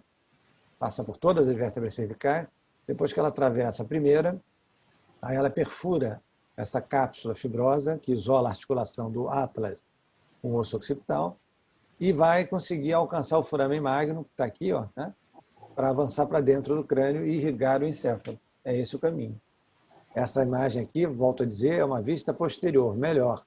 Nós vemos aqui os arcos vertebrais e vemos aqui o osso occipital, melhor do que a vista anterior, né? Que é mais complicada. Tá? Para nós entendermos, então, a articulação atlanto-occipital. Essa região aqui, ó, da face articular do osso occipital, para fazer contato com o Atlas, essa região é chamada de côndilo do osso occipital. Côndilo, como se fala, tá? São os côndilos occipitais. Eles se articulam com o Atlas. Côndilo é toda a face articular que lembra, vocês vão entender bem agora o que eu vou dizer agora, os pés da cadeira de balanço, que são arqueados. É exatamente isso, tá? Então, são superfícies articulares arqueadas para permitir aquele movimento que a cadeira de balanço faz, e que, no caso da nossa articulação, entre o Atlas e o crânio, né? Entre o Atlas e o osso occipital, a articulação atlanto-occipital, o movimento de cadeira de balanço é o de flexão e extensão. Fácil de entender, né, gente? Muito bem. Agora sim, vamos ver a segunda vértebra cervical. O que ela tem? Vou descrever de novo. Eu estou sendo repetitivo de propósito, para vocês não terem nem que estudar depois. Ó. Ela tem o corpo vertebral na frente, tem o pedículo, que é a junção do arco vertebral com o corpo vertebral, tem os processos articulares superior e inferior, tem o processo transverso com o forame do processo transverso, tem o processo espinhoso bifurcado ou bífido, E entre o processo espinhoso e os processos articulares estão as lâminas do arco vertebral. Tudo igual que a gente já sabe. Porém, tem uma coisa esquisitíssima, né? Do corpo vertebral surge, se projeta para cima, um prolongamento aqui que lembra um dente. Foi chamado de dente ou processo odontoide em forma de dente da segunda vértebra cervical. Esse dente, pessoal, ele serve de um eixo, olha o que eu vou dizer, vou falar primeiro, vou mostrar depois, de um eixo em torno do qual, vou fazer aqui com o meu dedo, né? Então, o meu dedo indicador seria o processo odontoide, ou o dente, em torno do qual a primeira vértebra, que é o atlas, vai girar. Então, a primeira vértebra, atlas, não tinha corpo vertebral, vocês lembram, né? Por quê? Porque quem vai ocupar o espaço do corpo vertebral é o processo odontoide da segunda vértebra. Então, a primeira vértebra vai girar em torno do processo odontoide da segunda. Desse jeito aqui. Vamos entender isso melhor ainda, mas eu sei que vocês já entenderam. Então, a novidade, o que tem de estranho nessa vértebra é isso. E aqui, então, nós vamos ver por cima como é que acontece a articulação entre o atlas, que é essa primeira vértebra, que tem o arco posterior, o arco anterior, com o tubérculo anterior, né? O tubérculo posterior, e não tem corpo. Quem está ocupando o espaço do corpo é o processo odontoide, que está vindo lá de baixo da segunda vértebra cervical. A segunda vértebra cervical, como então é o eixo de rotação em torno do qual a primeira gira, ela é chamada de axis, significa eixo. E a articulação da primeira com a segunda é chamada de atlanto axial. Então a gente tem a articulação do atlas com o que está acima, com o crânio, como quem está acima é o osso occipital do crânio, a articulação é chamada de atlanto occipital. E existe a articulação dela com a vértebra de baixo, que é o axis, chamada de articulação atlanto-axial. Enquanto que a primeira, a de cima, serve para aquele movimento de cadeira de balanço, flexão e extensão, essa serve para rotação. Então, deixa eu já botar outra imagem aqui. Então, quando nós giramos a cabeça, olha o que eu vou dizer, e é fácil de vocês acompanharem, tá? Giram juntos o osso occipital e o atlas. Giram juntos em torno de quem? Em torno do processo odontoide, aquele dente, da segunda vértebra cervical, chamada de axis. Então, esse movimento, ó, o início dele, né, é o osso occipital junto com o atlas, rodando em torno do processo odontoide. Tá? Para isso, existe um ligamento transverso muito importante aqui no atlas, aquele que não tem corpo vertebral, a primeira vértebra cervical, né? Olha só. Para manter o processo odontoide aqui nesse espaço, logo atrás do arco anterior e preso, limitado aqui, ó, por esse ligamento transverso. Por quê? Porque eu não posso permitir que o processo odontoide da segunda vértebra cervical, do axis, se projete para trás, senão ele vai invadir o canal vertebral, né, gente? E vai comprometer a medula espinhal.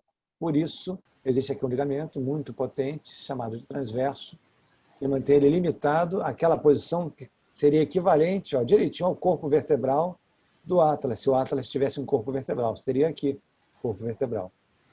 Olhando agora de frente, perdão, por trás, né? Você olhando dos arcos vertebrais, dos processos espinhosos para frente, vendo as costas do corpo vertebral, aí a gente nota muito bem, ó, esse ligamento transverso. E já que está aparecendo, eu vou dizer, não custa nada, né? Tem mais dois ligamentos que se dirigem para cima e que se fixam ao occipital. Parecem duas asas, são chamados de ligamentos salares. Mas o ligamento importante mesmo é o transverso, que vai impedir que o processo odontóide possa recuar para dentro do canal vertebral e produzir lesão da medula espinhal. Então, na morte por enforcamento, ou melhor, na morte na forca, né, que é diferente do estrangulamento, que mata por asfixia, o que acontece é, no momento em que o apoio, né, nos pés é retirado e o corpo se projeta, pela ação da gravidade, e a corda, então, chega no seu limite e é tracionada, há uma brusca interrupção daquele movimento de queda, né? Nesse momento, o processo odontoide consegue se deslocar para trás a ponto de romper o ligamento transverso do atlas e comprimir a medula espinhal num ponto tão alto que centro respiratório e outras coisas importantes que existem aí são comprometidos e aí a morte acontece de maneira instantânea. Tá, gente? Então, a forca, né, bem construída, né, bem elaborada, bem projetada, seria uma morte instantânea indolor. Se ela for mal projetada, vira uma morte por asfixia. São coisas completamente diferentes, né? Então, vamos guardar esse nome, né? Desligamento transverso. Esse é importante, né? E o processo odontoide. Vamos lembrar disso, tá? E a finalidade disso é permitir a rotação da cabeça, né? De um lado e para o outro, dessa maneira. Então, vou reforçar aqui mais uma vez, eu repito intencionalmente, né? Que o movimento de flexão e de extensão, lembrando a cadeira de balanço da vovó, acontece entre o osso occipital, tem seus côndilos apoiados nas faces articulares superiores, né, do atlas. Portanto, é o movimento da articulação atlanto-occipital. Depois, as outras vértebras ajudam, mas o início do movimento é só atlanto-occipital. E a rotação, da mesma maneira, no início, é só entre o atlas e o axis. É atlanto-axial em torno do processo odontoide do axis. Tenho certeza que vocês entenderam. O sacro e o cóccix também são vértebras atípicas só por causa da soldadura. Então, quando eu olho aqui pela frente, na vista anterior, como se eu estivesse dentro da bacia, da pelve óssea, e olhasse para trás, né, como se eu fosse um útero, e olhasse para trás, né, aí eu veria isso aqui atrás de mim, o sacro. E dá para perceber que o sacro é um empilhamento de uma vértebra, 2, 3, 4, 5 vértebras. Dá para ver até essas linhas transversais aqui, ó, que correspondem ao local onde estariam os discos intervertebrais.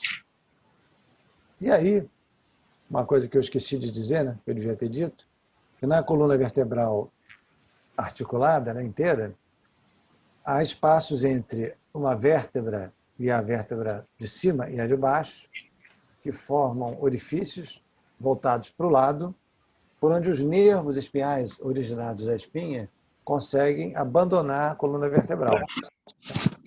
Esses forames que servem para os nervos espinhais abandonarem o canal vertebral, eles que são oriundos da medula espinhal, esses forames são chamados de forames intervertebrais, que ficam entre uma vértebra e outra.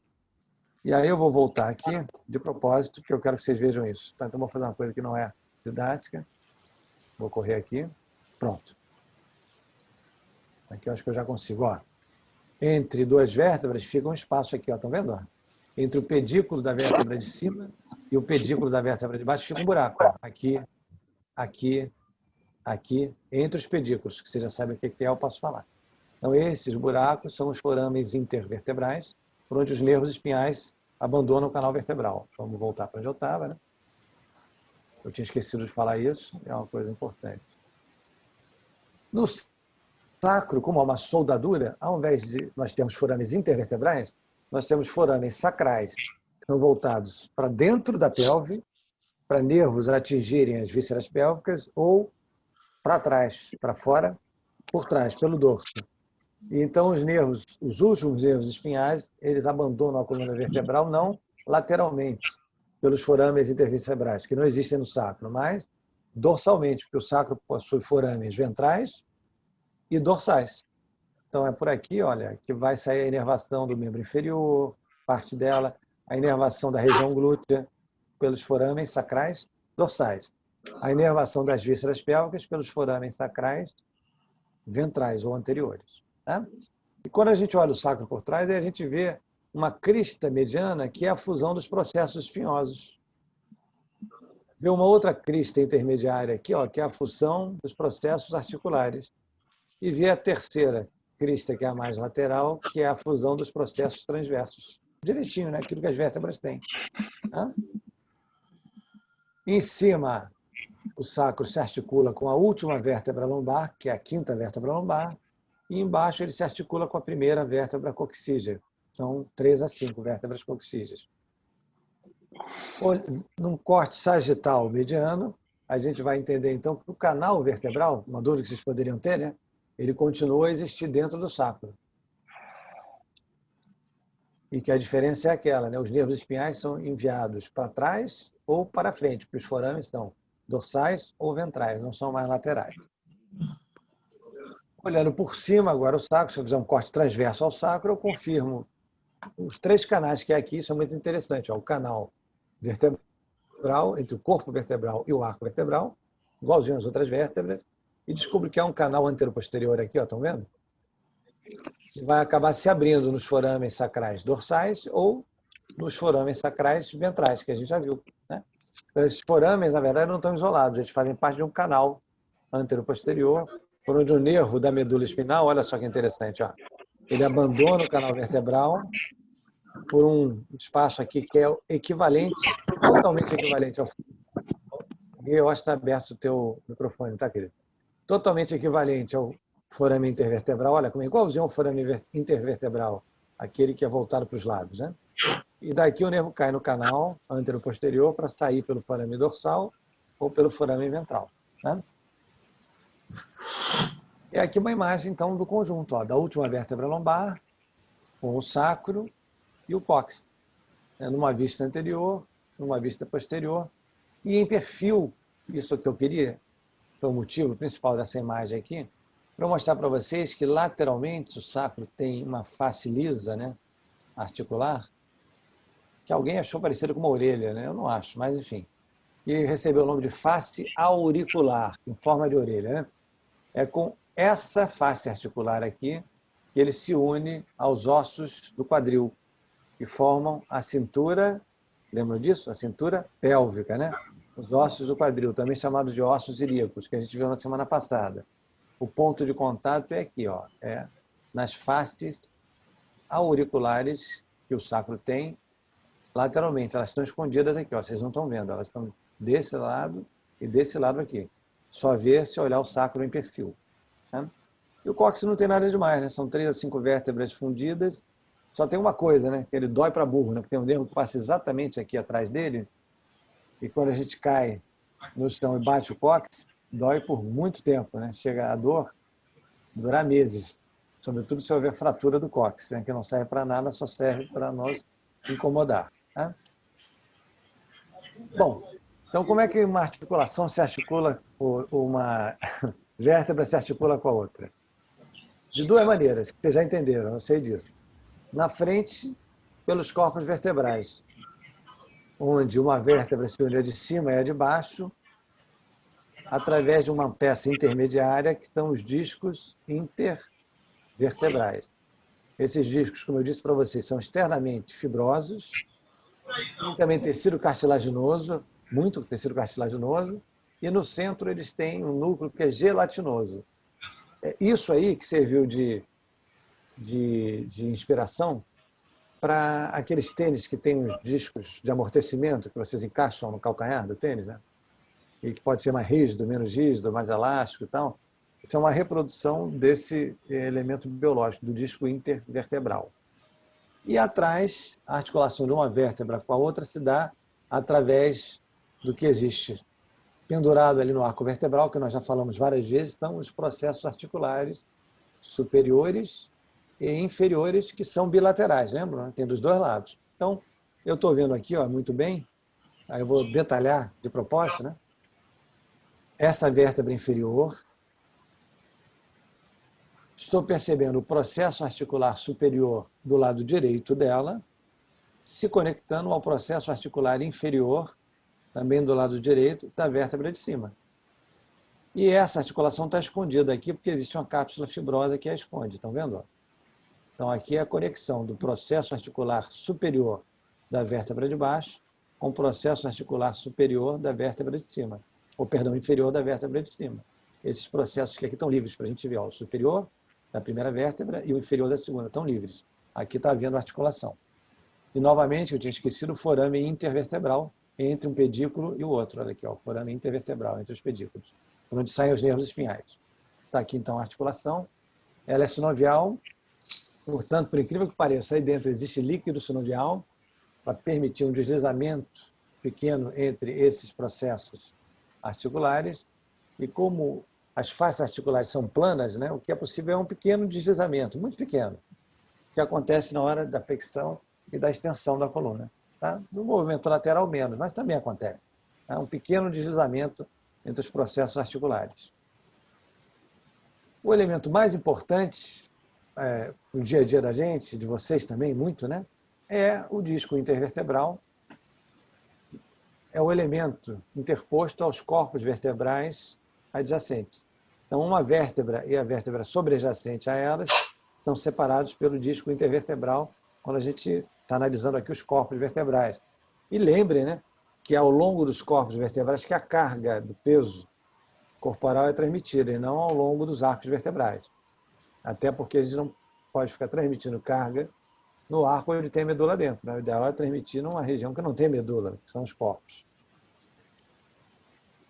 Essa articulação, porque não deixa de ser uma articulação, osso em contato com o outro, tecnicamente é uma articulação. Como ela tem tecido fibroso e cartilaginoso, ela é classificada, isso depois vai ser revisto, tá? Como uma articulação do tipo sínfise, onde há tecido fibroso, cartilaginoso misturados, isso é uma sínfise. E mais importante é saber que ela é um conjunto de anéis fibrosos, uns dentro dos outros, como se fosse mais ou menos a substância compacta do osso. O microfone é aberto, gente. Tudo bom aí? O microfone é aberto, pessoal. Guilherme. É quando? Semana que vem? Bom. Raquel está dormindo aí. Vamos ter que esperar. Professor, dá para mutar. Dá para mutar. Eu vou mutar o Guilherme aqui. Eu nem sei se ele é ocupado, que eu só vejo ele aqui, né? Pode ser outro, tá? Às vezes é sem querer, às vezes o microfone abre sozinho. Tá bom, querida. Obrigado, viu? Bom, então, esse disco intervertebral é um conjunto de várias lâminas unidas intimamente, não há espaço entre elas, portanto, reproduz o mesmo modelo da substância óssea compacta, só que é tecido fibroso. E lá no meio, aqui nessa cor mais clara, há um núcleo de uma substância gelatinosa, chamado de núcleo pulposo. Vem de polpa, aquele polpa da fruta, que é a parte interna, né? Esse é o núcleo pulposo do disco intervertebral, né? A mesma coisa, né? Se eu tivesse esquecido, a volta o anel fibroso, no centro o núcleo pulposo. E qual é o problema que acontece com frequência, a gente vai discutir daqui a pouco, né? Então, todos os movimentos que a coluna é capaz de executar e que tem grande amplitude, na verdade, são resultado de movimentos entre uma vértebra e a vértebra sobrejacente, que está acima, e a vértebra subjacente, que está abaixo.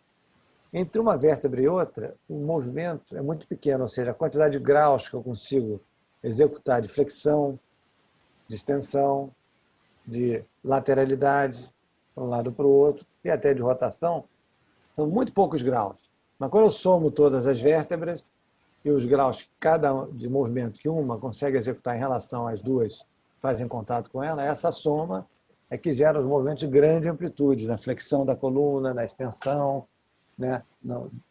Chamada de flexão lateral, esquerda, direita, são movimentos de muita amplitude por causa da soma dos pequenos movimentos de pouca amplitude angular que cada vértebra é capaz de realizar em relação às duas que lhe fazem contato. Tá bem, queridos? Na flexão do tronco é uma coisa, né? A flexão do tronco é uma coisa, a flexão da coluna é outra. Então, quando pensar em flexão da coluna, eu estou aumentando as cifoses da coluna, tá? Ficando corcunda. Isso aqui é a flexão da coluna.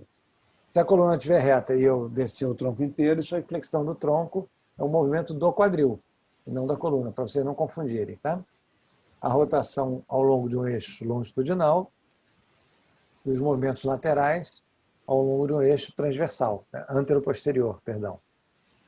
Os pontos aí representam os eixos, tá? Eu estava com medo de não ter mostrado isso, mas está aqui, que bom. Então, olha o que acontece. Na fase de extensão da coluna vertebral, nós aproximamos a borda de trás dos corpos vertebrais. Não tem lógica, é isso, né? E afastamos as bordas anteriores, na extensão. Isso faz com que, naturalmente, o núcleo pulposo do disco intervertebral seja deslocado para frente, o que é normal, não há problema nenhum nisso. Na flexão, em que a gente volta a coluna para frente, as bordas anteriores dos corpos vertebrais se aproximam e se afastam as bordas de trás. Aí a tendência é o núcleo pulposo se deslocar um pouco para trás. E nos movimentos de lateralidade, o núcleo pulposo vai se deslocar para um lado e para o outro. Eu acho que eu tenho isso aqui? Tenho. Né? Então, se eu fizer... estamos vendo aqui uma coluna de frente. Né? Então, se eu fizer um movimento de lateralidade para o lado esquerdo, que é o que essa figura aí representa, né? O lado esquerdo do dono da coluna, o disco intervertebral vai se deslocar para a direita e vice-versa. O movimento chama de flexão lateral. Não é um nome muito bom, mas é o que já está consagrado. Então, nós estamos aprendendo aí, né, que o disco intervertebral ele é dinâmico, ele é um elemento de amortecimento e que o núcleo pulposo que há dentro dele se movimenta, né, exatamente para permitir o ajuste aos movimentos. Quando nós fazemos a rotação do tronco, aí há uma rotação dos anéis fibrosos que há em volta ou perifericamente no disco intervertebral. E é importante saber, né, que esse é um movimento que é muito prazeroso de se fazer, né? Estala às vezes, né? Mas que esse movimento aproxima uma vértebra da outra. E a única maneira que eu consegui descobrir, né, para tentar explicar isso para vocês, é que quando há essa rotação, acontece algo semelhante ao que se passa quando nós fechamos a tampa, né? Por exemplo, de um PET de refrigerante, uma garrafa de refrigerante. Você vai girando, por ela ter a rosca, o mecanismo na tampa é esse, né? Vai havendo uma aproximação da tampa em relação ao bico da garrafa, né? Então, o movimento de rotação pela direção oblíqua das fibras que há no disco intervertebral acaba gerando uma aproximação de uma vértebra da outra. Então, embora seja um movimento que causa uma sensação muito prazerosa, é um movimento de estresse para a coluna, porque comprime o disco intervertebral, como se eu estivesse fechando a tampa de uma garrafa. Pois não, querida? Você estava falando aí do estalo, que Uhum. eu tinha visto uma vez também que instalar... O que é o estalo, né? Que instalar alguma parte do corpo não é muito bom, porque, por exemplo, os dedos podem deixar mais grosso. Eu queria saber se você explicar por que não é bom instalar. Ninguém sabe 100% o que é o estalo, mas parece que é gás que se forma no interior da cavidade sinovial, onde deveria ter só líquido, né, lubrificantes, e aí os movimentos de compressão dessas articulações acabam fazendo com que esse gás seja eliminado. Supostamente o gás é nitrogênio, mas não há certeza sobre isso, né? Então, o movimento repetitivo de estalar os dedos, eliminando esses gases, isso é muito comum no corpo humano, tá? É o princípio, por exemplo, do treinamento de força gerar hipertrofia muscular, né? Então, você repetindo isso, acaba induzindo o organismo, a articulação, a produzir mais gás, que não serve para nada, inclusive, né? É uma coisa residual do metabolismo ali celular, mas que mais gás seja produzido com aquele intuito que não serve para nada de compensar o gás que nós estamos eliminando quando instalamos as articulações. Né? Então, não é gravíssimo, não é um problema seríssimo, mas não convém ficar instalando toda hora as articulações, porque elas vão, então, até aumentando um pouco de tamanho, vão aumentando a quantidade de gás que há no interior delas. Né? E há mais um movimento, se eu não tiver eu vou falar, mas eu acho que eu tenho. Não, então, deixa eu voltar aqui. Ainda mais um movimento, pessoal, que não é o de rotação, não, que é o simples deslizamento de um corpo vertebral em relação ao outro. Então, imagine que a coluna aqui está estabilizada, e aí um disco vertebral se desloca para trás, em direção ao corpo vertebral. Esse deslizamento para trás, em direção ao corpo vertebral, é chamado de cisalhamento, com C na primeira sílaba e S na segunda. Cisalhamento. Lembra de sisal. E esse é o movimento mais perigoso de todos, vocês já entenderam por quê, eu tenho certeza, né? Porque ele desloca o corpo vertebral para dentro do canal vertebral, onde está a medula espinhal. Tá? Muito bem. Então, com o passar do tempo, com a perda da juventude, com o overuse, né? Com o uso exagerado, com a sobrecarga, com o impacto repetido, os discos intervertebrais, sobretudo os lombares, onde a carga do peso corporal é maior, começam a sofrer, vão fissurando aquelas lâminas do anel fibroso. Isso vai permitindo que haja um caminho para o núcleo gelatinoso e se infiltrando por essas fissuras até que o núcleo pulposo poderá conseguir abandonar o anel fibroso, olha o anel fibroso aqui periférico, o núcleo pulposo abandonando onde a seta está apontando. No momento, então, que ele consegue romper definitivamente ou totalmente um segmento do anel fibroso e se exteriorizar, aí o núcleo pulposo foi vítima de um processo de herniação. Enquanto ele está se infiltrando, mas ainda não rompeu por completo o anel fibroso, o nome técnico disso é protrusão. Por que eu estou falando? Porque vocês vão receber muito aluno com esse diagnóstico para treinar, né? Um vai dizer que tem hernia de disco, outro vai dizer que tem protrusão. Então, são duas fases, dois estágios da mesma doença. A protrusão é o estágio inicial, a herniação é o estágio final. E aí, quando a herniação do corpo, do núcleo pulposo, graças a Deus, nós temos um ligamento que reveste os corpos vertebrais aqui, ó, na sua face posterior. E esse ligamento é uma fita muito espessa, muito resistente, que está aplicada aqui, como se fosse colada, né, na face posterior dos corpos vertebrais ao longo de toda a coluna. Para quê? Para que quando alguma coisa tentar entrar no canal vertebral, avançar para dentro do canal vertebral, essa coisa, que no caso aqui é o núcleo pulposo, ela seja desviada para os lados, porque há um anteparo aqui muito poderoso, que é o ligamento longitudinal posterior da coluna vertebral. Por que esse nome? Porque aqui na frente existe um outro, que é o ligamento longitudinal anterior. Então, o posterior é que é o mais importante, que impede que as coisas avancem para dentro do canal vertebral. Obviamente que a resistência desse ligamento tem um limite, como qualquer material em engenharia, né? Você testa para ver qual é a carga máxima que aquele material suporta antes de romper, né?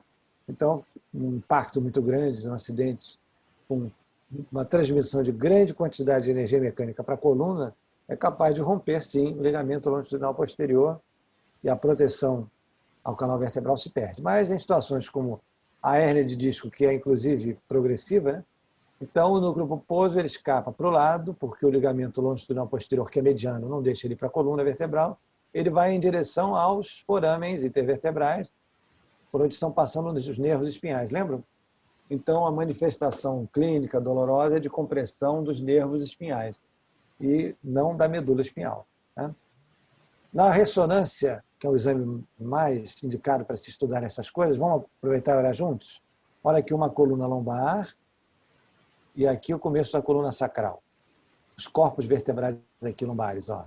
Essa aqui é a última vértebra lombar. Aqui é a primeira vértebra do sacro, e a gente já sabe que no sacro as vértebras são fundidas, né? E eu presto atenção nesse disco intervertebral aqui, como ele respeita, né, o limite do canal vertebral, que aqui está em branco. O canal vertebral está branco nesse exame, numa técnica intencional para deixar ele branco. Olha esse disco intervertebral, esse.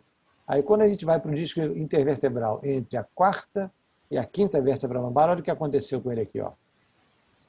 Como ele avançou para dentro, né?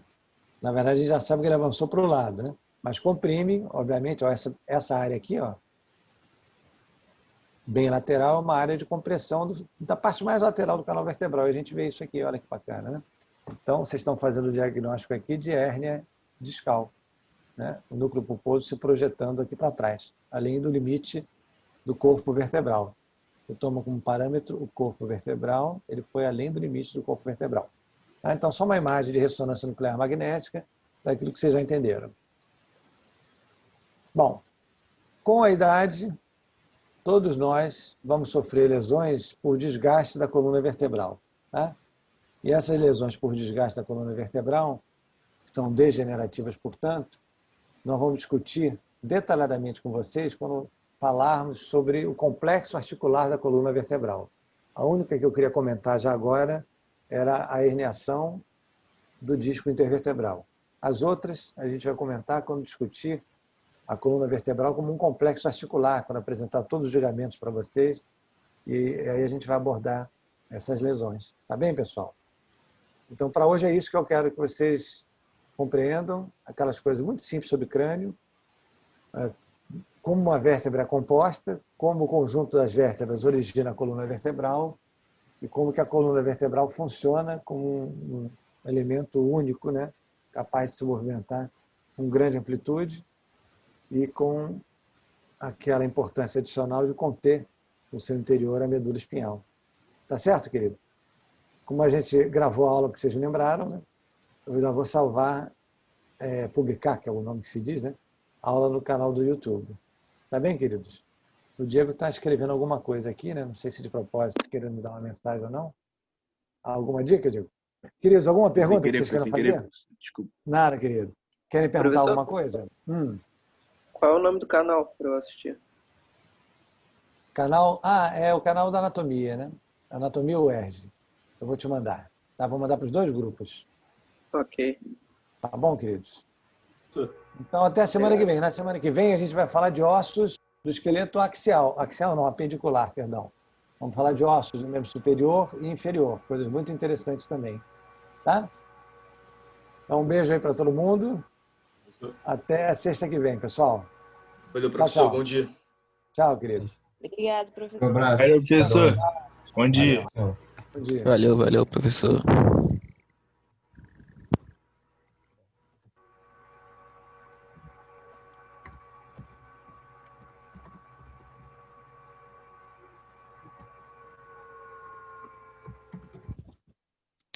Valeu, professor. Valeu. Tchau, gente. Agora vamos para o pessoal da Nato 2. Já estão aí, queridos?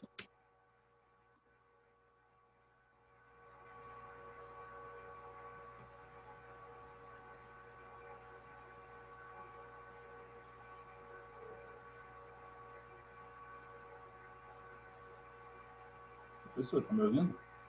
Estou ouvindo. Vou botar para gravar, que eu sou especialista em esquecer. Eu queria fazer uma pergunta, eu achei que no áudio